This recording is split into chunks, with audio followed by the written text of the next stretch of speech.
Welcome to the Ernie Chambers Show.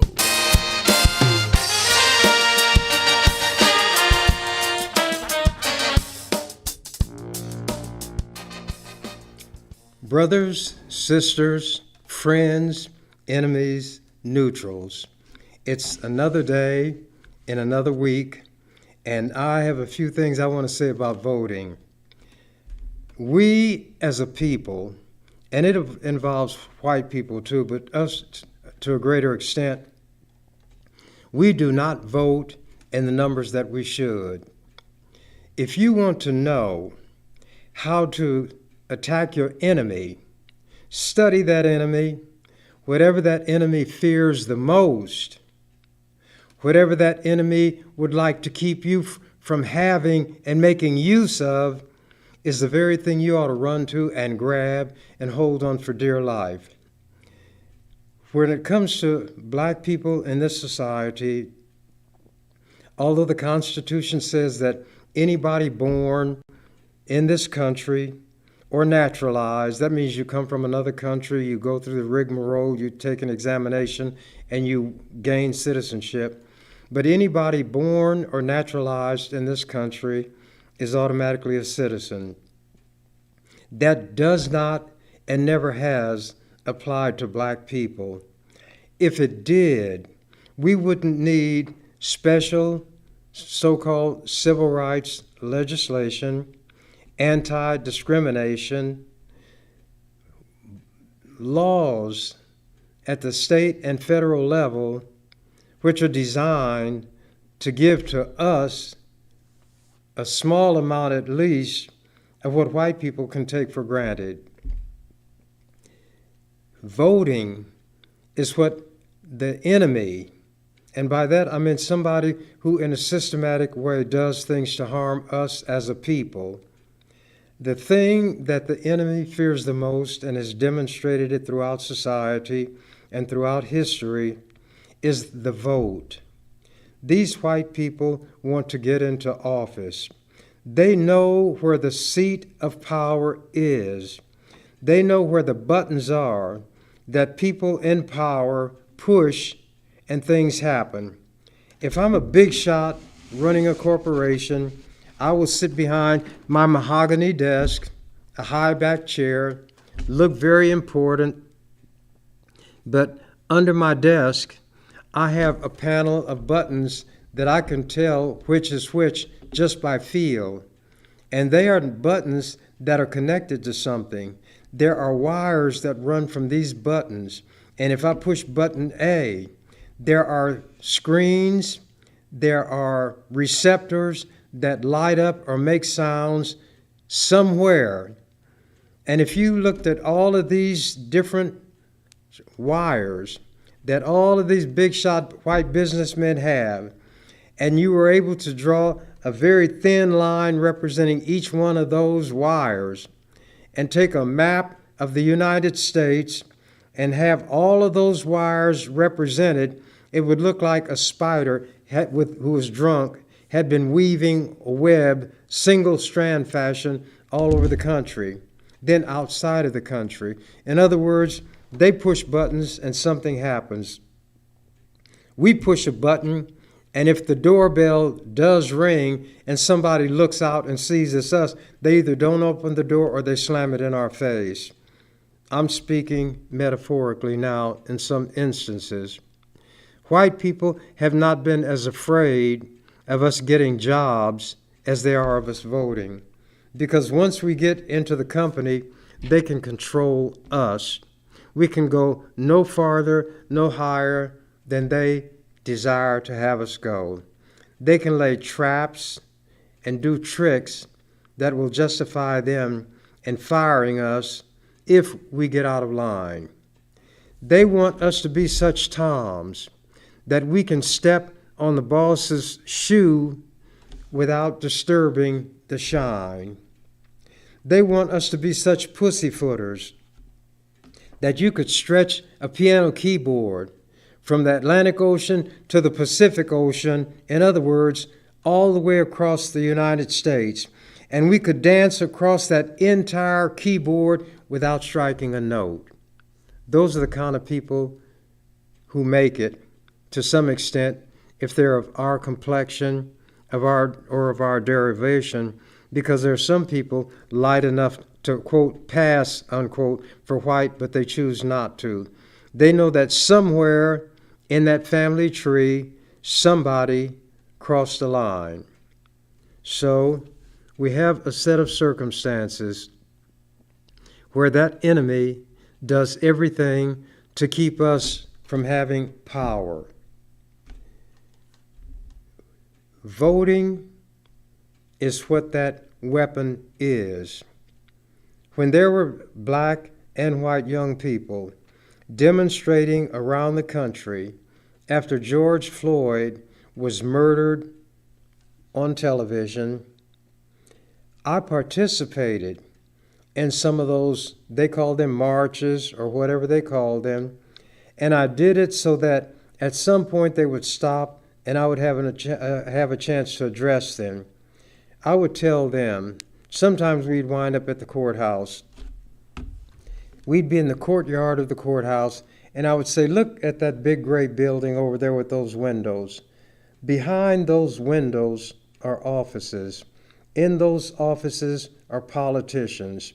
They look out the windows and they see all of these young people here. But your mere presence doesn't bother them. The police will keep you from reaching them, so they fear nothing physical. What they will do is check the voter rolls. Are these young people now registering to vote? Have they come to understand where real political power lies? If the registration rolls don't increase, they'll let you march until you wear holes in the bottoms of your shoes. They give the police a chance to practice their rhythms on your head with a nightstick. They can use various canisters of various chemical substances to get as close to you as they can and squirt it in your face, hopefully from their view, in your eyes. You have the numbers, but they're numbers without power or force. This is a highly politicized society.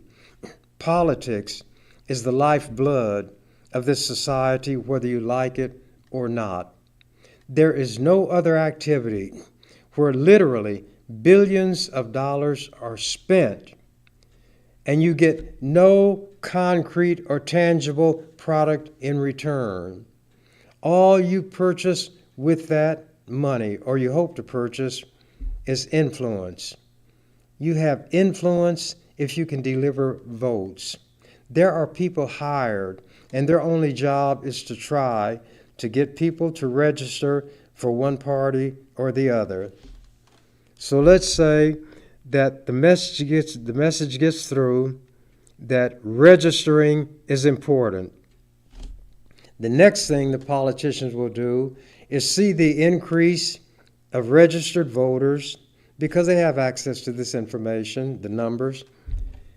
They want to watch the turnout.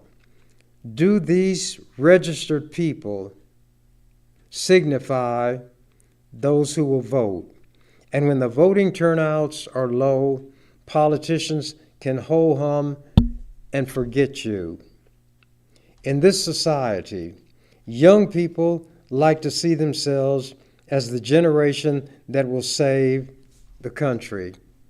If you don't get some political clout, your voice is a sounding brass and a tinkling cymbal. Nobody is going to listen. And that guy called, or known as St. Paul the Apostle, said in 1 Corinthians, the 13th chapter, though I speak with the tongues of men and angels, and have not charity, which meant love, my words are a sounding brass and a tinkling cymbal. If you register but you don't vote, everything you say is a sounding brass and a tinkling cymbal, and you wonder why politicians won't listen to you when you turn out in large numbers. The power resides in the vote. What your enemy fears the most, what your enemy does the most to keep you from obtaining is the very thing, as I said earlier, is the thing you ought to run to and grasp and hold on for dear life. We as black people have never voted in the numbers that we should. There are people who literally laid their lives on the line and died to vindicate the right of black people to register and vote. White people have always taken care of their own. In the southern and rural areas of this country in the earlier days, white people could not read or write. But they would have black people meet the requirement to read and write. So if you could read, they would ask you to read, then quote from memory, the first 3 articles of the United States Constitution. And since Jesse James is the registrar and Frank James is the one guarding, and you're the poor person here with a few nickels in your pocket and they want them, you're not going to be able to read well enough to satisfy these racists. So what do they do for the white people who in the South and other rural areas are ignorant, illiterate, and unable to read? They will say, if you had a relative who voted in an election so many and so many years ago and nobody knows whether it's true or not, then you don't have to take a test, a literacy test. You get in by riding the coattails of one of your forebears. And that's where the so-called grandfather clause came on. If your granddaddy did it, that automatically entitles you to do it. This is the way white people take care of their own and let that power flow even though they don't reach the standards that they set for us. Let's say that you could pass the reading test, whatever it was. Then you know what they would ask you? How many windows are there on the west side of the courthouse? Who has counted those? You flunked. Let's say black people catch on and they know that's what they might be asked. So they ask you, how many windows are there on the west side of the courthouse? You tell them. Excuse me. On the east side, you tell them. But the white man who's in this position, like the devil, was a trickster and a liar from the beginning. Excuse me. So there is another test. How many bubbles are there in a bar of soap? And these are things that were actually done to keep us from voting. Dogs were set on young people who were trying to get people to vote, register first, and then vote in the South. Fire hoses were brought out against them. Clearly, violations of human and every other kind of right and even laws on the books. The violence gratuitously inflicted on young black people. You need to know your enemy. Things rocked on. There were certain laws put on the books that would allow us generally to vote. But we won't vote. We say my vote doesn't count. It doesn't count because we don't cast it.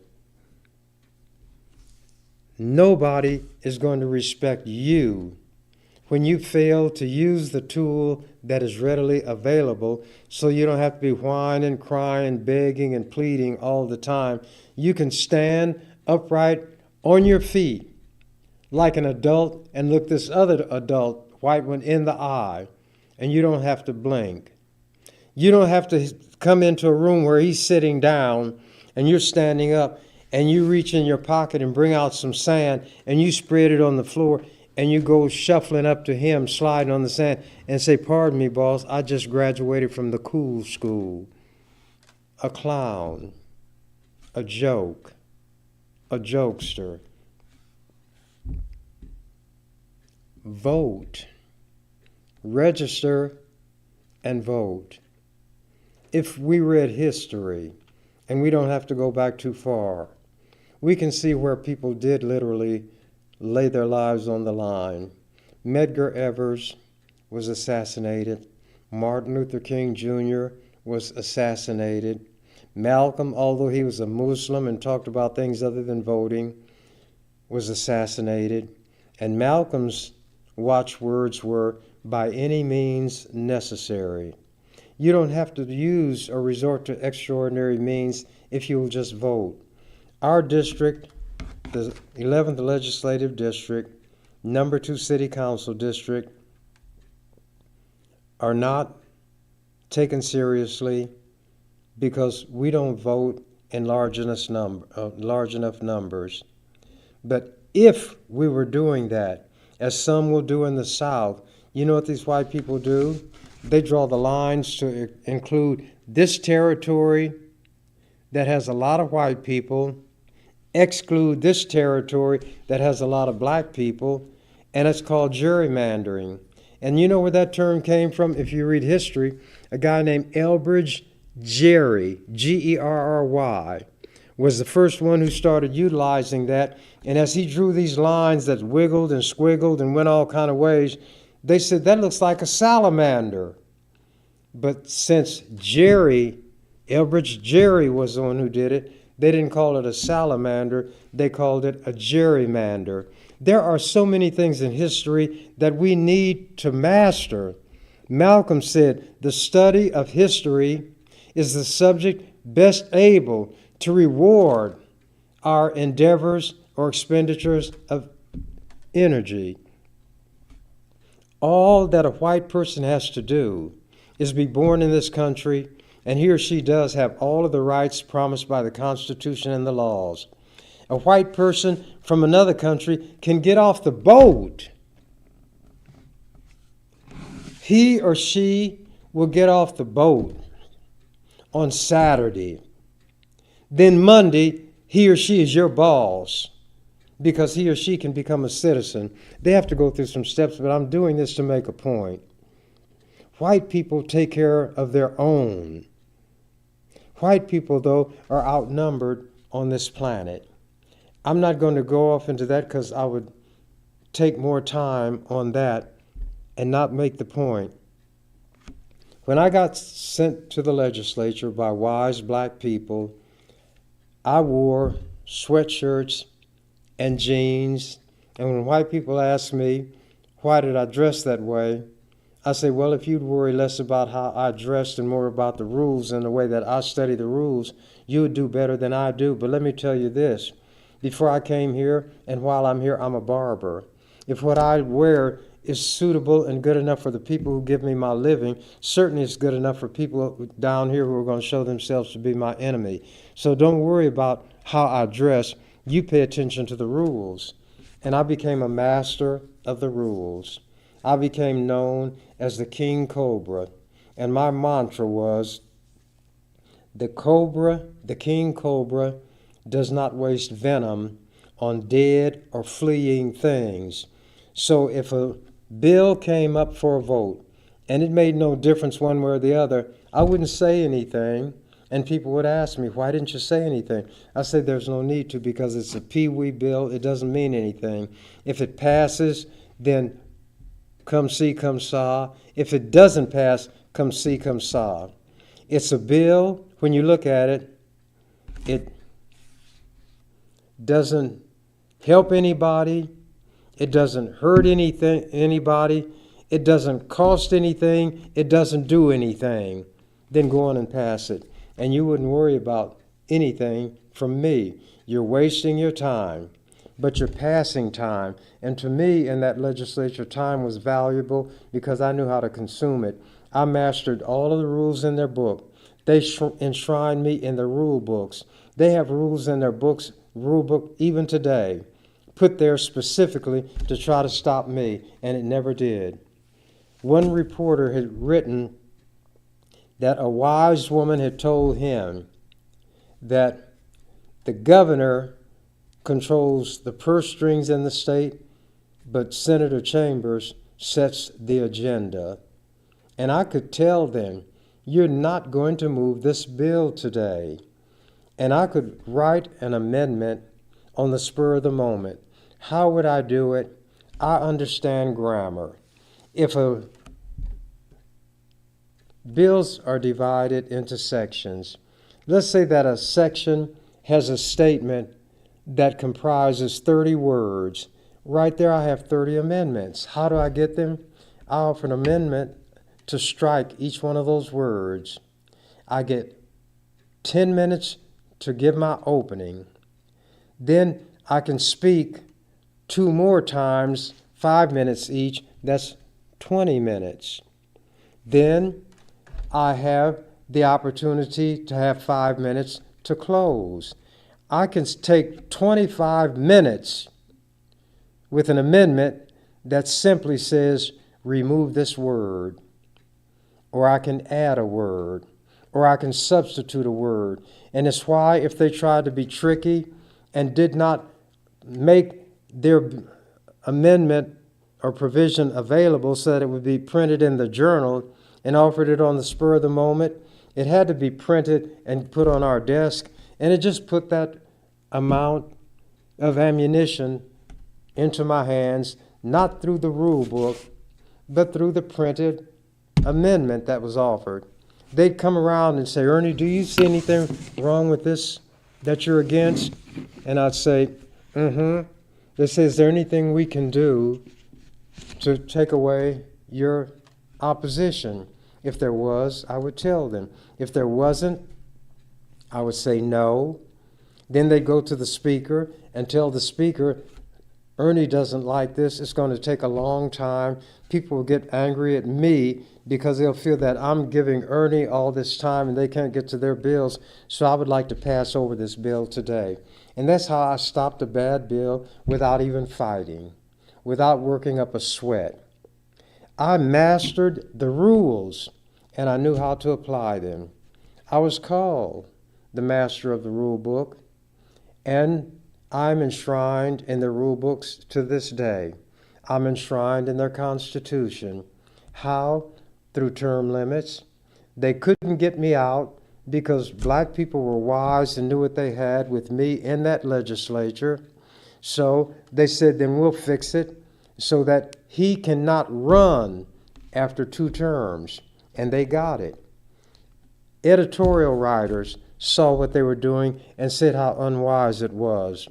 Former senators talked about how unwise they were, and that it was all to try to stop one man, and then I mocked and ridiculed them.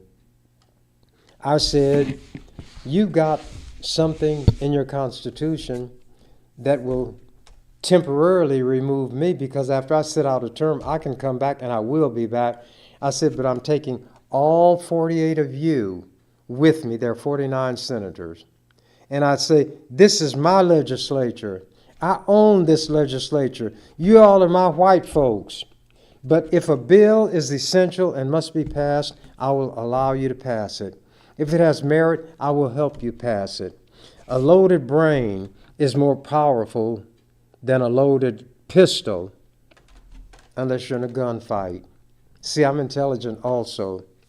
I could be giving one of my most inflammatory or inspirational speeches, as they call it, and I'm making one point after the other, and somebody puts a pistol on my nose and say, Ernie, you say one more word and I'll blow your brains out. I'm intelligent. Silent night. They didn't know how to cope with me. They didn't know how to deal with me. They had nothing that I wanted. They couldn't take anything from me. The lobbyists who control them will tell them, don't upset Ernie because he will hurt my bill. And then lobbyists would come to me and ask me, is there anything that can be done to this bill that will take away your opposition? And if there was, I would tell them, they'd take away my opposition, and I'd let the bill go without even speaking on it. But because there were different bills dealing with different subjects, they never knew when that would happen. One of the senators said, Ernie's got the power of Nero. If people were in the arena in the days of Rome and they were fighting the beasts or whatever, and one of them was under the control and at the mercy of one of these gladiators, if Nero turned thumbs up, everybody turned thumbs up, and the person was allowed to live. If Nero turned thumbs down, the person who was in charge had to kill the individual. One senator said Ernie has become the Nero of the legislature, and that's an awesome power. If he says a bill lives, it lives. If he says it dies, it dies. Not everything that I attempted was successful, but it was successful to a marked degree, to such an extent that I could run that legislature. And they called the legislative chambers Ernie's Chambers. All kind of little things. You know how I got into the legislature? I could have been the wisest, most erudite, to use one of their words, most articulate persons walking in shoe leather, but I couldn't have gotten into the legislature if more people had not voted for me than they did anybody else who was running for the office. It reached the point where people wouldn't even bother to run. Well, I was, after term limits, after 2 sessions, I was term limited out. I waited 4 years and I came back. And the first thing out of my mouth was the words, before I was so rudely interrupted by term limits. People began to say how it was a high cost to pay to try to stop one person and you got term limits. I said, right, because when I go, I'll take 48 of them with me, and then I'll be back. I served 2 more years. I was term limited out. By the time that 4-year term was over, and at that time I told people that if my health was good and my mind was clear, I'd consider it. They took that as a promise to run again. But the promise being made must be kept.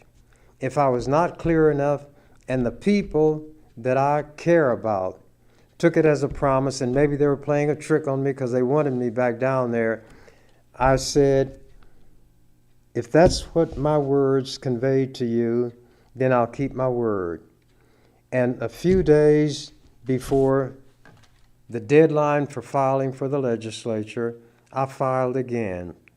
Well, the Democratic Party didn't like that because the person who is there, and by the way, he got there when I was term limited out because I endorsed him.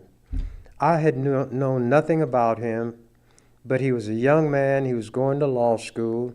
He was a champion wrestler, which meant he had some heart, because on the mat it's just you and that other person. It's not like a team sport where if you mess up, other people make up for it, and it doesn't make that much difference. He was going to law school. I was going to law school while I was in the legislature, and even before. So when I looked at the other ragtag and bobtail people running, and there were those who had sold out numerous times, I endorsed him and he won. Well, now the piper must be paid. The people in this district, and I don't mean 1 or 2, said you got to run because while you were not there, all kinds of crazy things happened in the legislature. COVID-19 occurred, and that was occurring before I got out through term limits. And that's a word that tells you information. So COVID-19 is like a code that tells you when this particular branch of virus came into being, the year that it came into being, and that's where COVID-19 came from. If you look at things, you see that there is a logic to it. So I got all of my shots. Every shot, well, 2 of them, a shot and a booster. When I got them, I would drop down and do one time 25 push-ups, another time 30, just to show them that I was in good health. I wasn't taking the shot because I was sick right then and had to try to get well. Prevention is better than cure. Don't get sick in the first place. So every time I got my COVID shot, I notified the media, and they wanted to be there. Sometimes television people, other times the print media, sometimes both of them. And I was trying to show by example what I thought was best for all people, not just black people. But I said, we as black people perish because we don't have an understanding.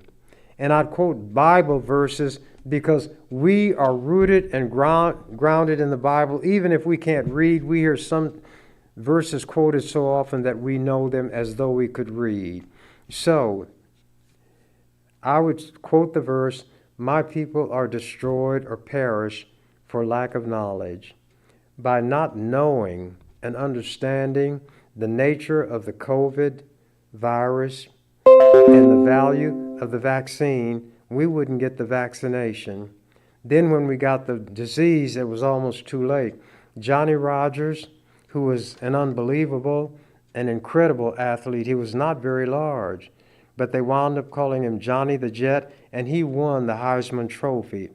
Johnny didn't take it seriously. Johnny got COVID, and he almost died. His sister made fun of him, saying, "You're as thin as my finger." And he talked about it. He survived, fortunately, that he had to get his air, he said, in sips, a sip of oxygen at a time. He had no strength, but he did basically recover. So we ought to listen and take to heart those things that would be of value to us. Don't run your head against a brick wall to demonstrate that you don't think it's hard, and then you find out it's hard. I said knocks your brains out, but you don't have any brains, or you wouldn't be running your head against a brick wall. If you see somebody else run against a brick wall, he falls, another, and you see 100 of them do it, why would you think that you're the 101st and you can do it and you won't meet the same fate? We have to read. We have to study. We have to come to an understanding of the truth. What is my truth? I don't have enough time to go into it today because I took so much time with preliminaries. But I'm going to read a few things about what happened while I was in the legislature. But there are three very important things. We couldn't get people on the city council, the school board, or the county board because they ran at large. That meant when people put their name on the ballot, everybody in that particular political subdivision voted. So we, being a very small minority, never could put anybody on. A couple of times there were black people who the white people felt safe about, so they let them get on the school board. But there was very little they did. I wanted to create a system where it didn't matter what white people think or how they felt. Even if we made a mistake as black people, it would be our mistake, and we wouldn't make the same mistake again. The system is called district elections. You divide the political subdivision. If there are 7 people on the board, then you divide it into 7 districts. And because the Supreme Court knew that white people would gerrymander, they had to be compact, contiguous districts, the lines. That meant you couldn't stretch something way out like a salamander. And there would have to be, to the extent possible, a community of interest taken into consideration. Do these people that are going to be in this district have enough in common so that their voting will mean something and they can get somebody of their choice? I did it first with the school board. The governor vetoed it 3 times. Finally, I overrode his veto, and we were able to elect somebody to the school board of our choice. I think Brenda Council may have been the first one. She may have even been the president of the school board. The next tree to fall was district elections for the city council. That was even more difficult because it involved politicians. They made decisions where developers and other people who spent a lot of money wanted to control a majority of the people on the city council. So since the running for the position was at large, they could put money into a few people's campaigns, and those people would win. And that's how these big interests controlled everything. We ran for the city council. I think I even ran for the city council once, ran for the school board. No chance, but just to demonstrate that no matter what we had going for ourselves, we couldn't elect anybody.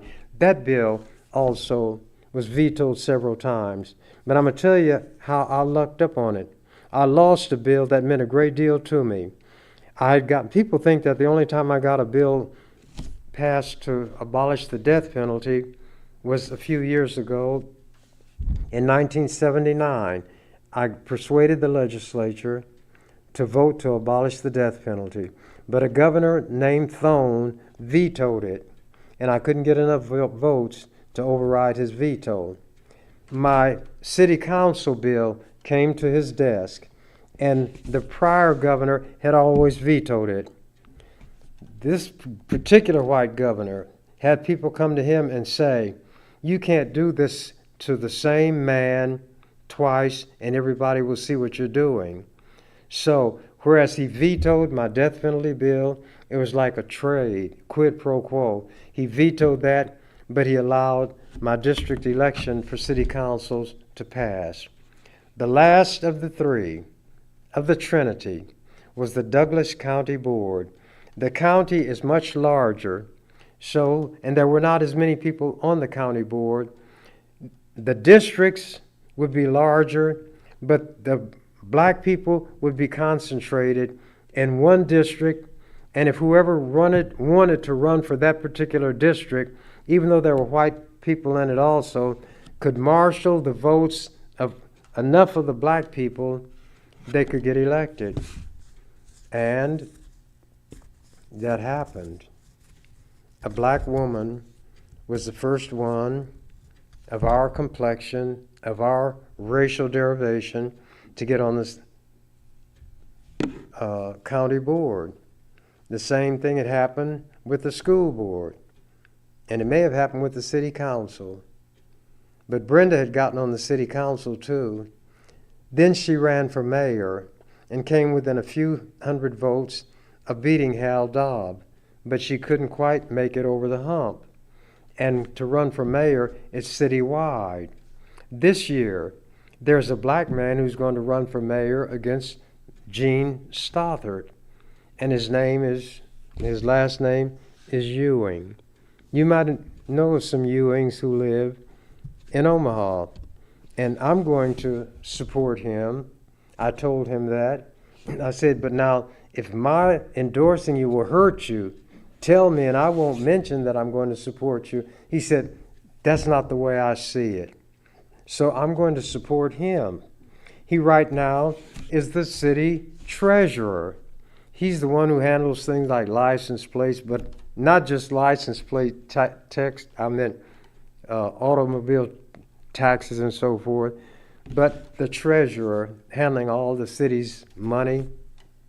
That's a generalized statement. He has won that office more than once. People have seen him operate.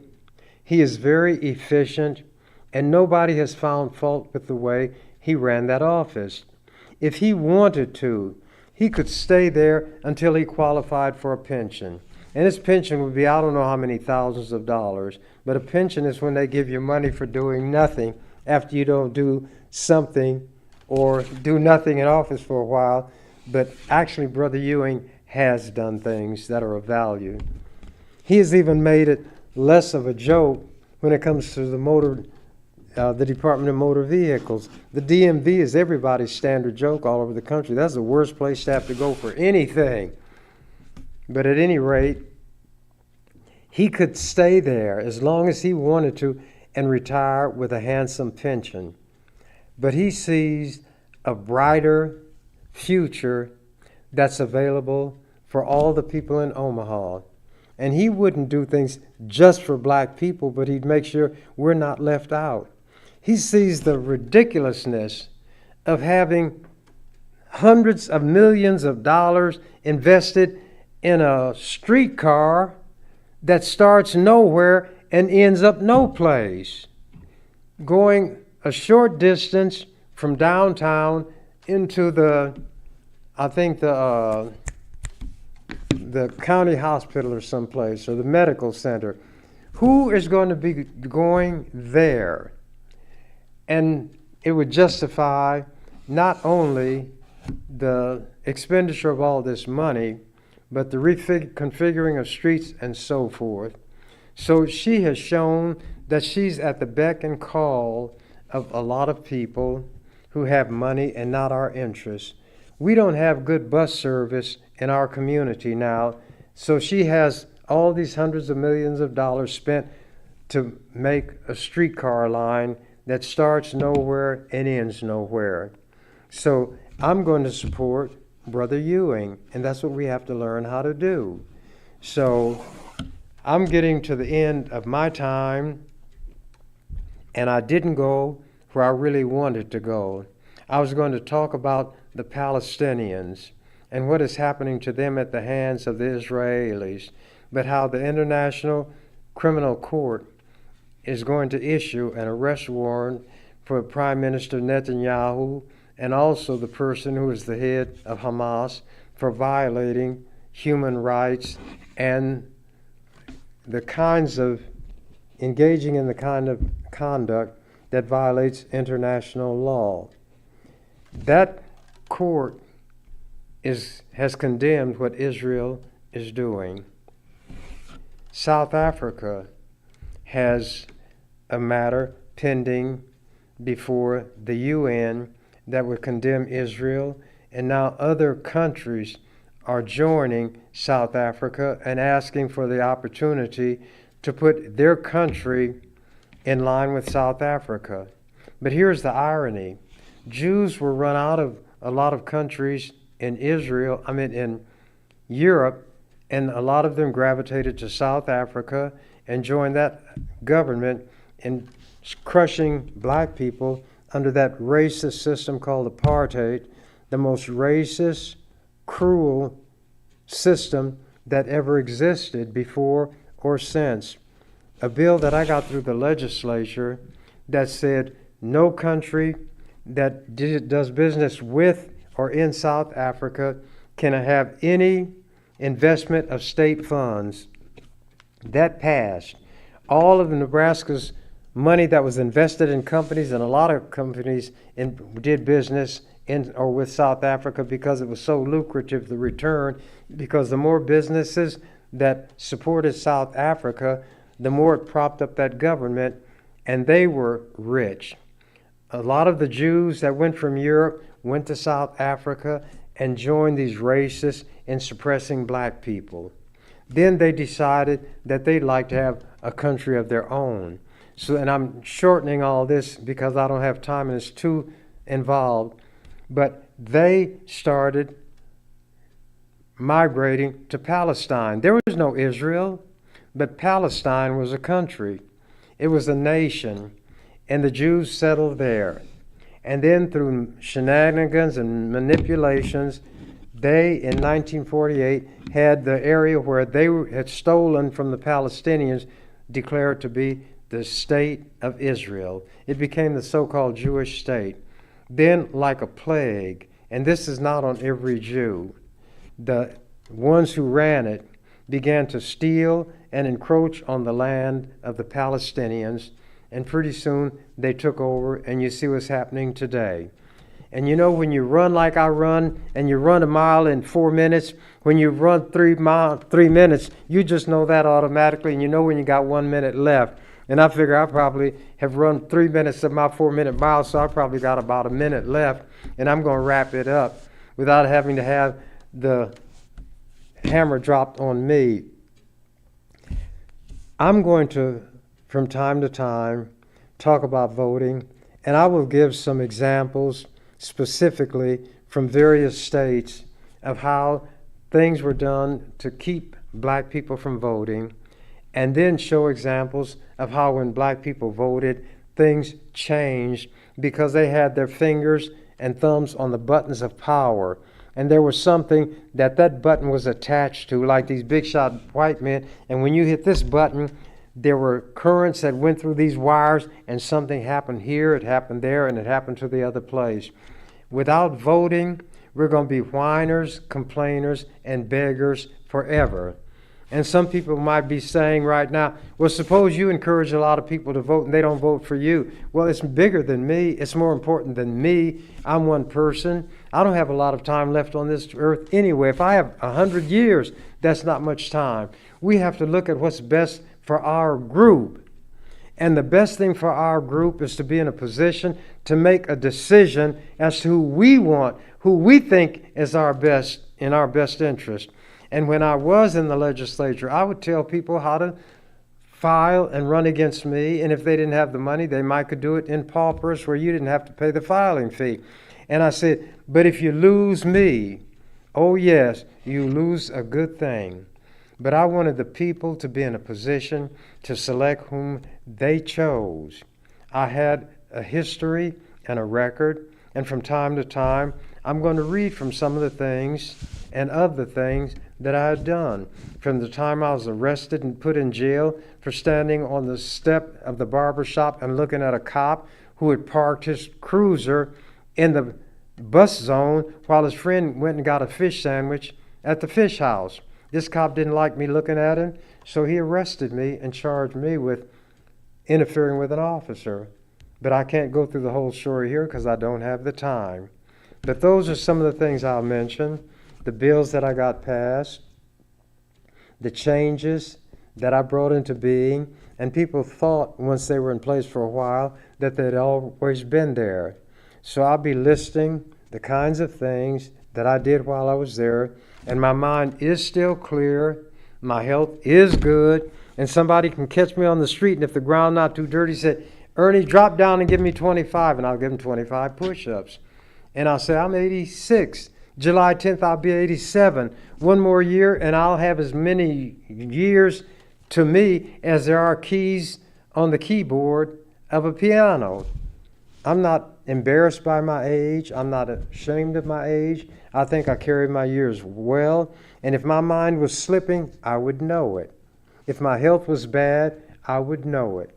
And I wouldn't want my community to buy a pig in a poke, meaning something that they don't know what it is, but they hope it's good. So my time now is just about out, and I thank you for yours. So I will say what the canary said when he found out that the cage on the door on the cage was open. I'm out of here. You've been watching The Ernie Chambers Show. If you'd like to leave suggestions, email us at ewcfacts@gmail.com. That's ewcfacts@gmail.com. This is an EWC Communication production.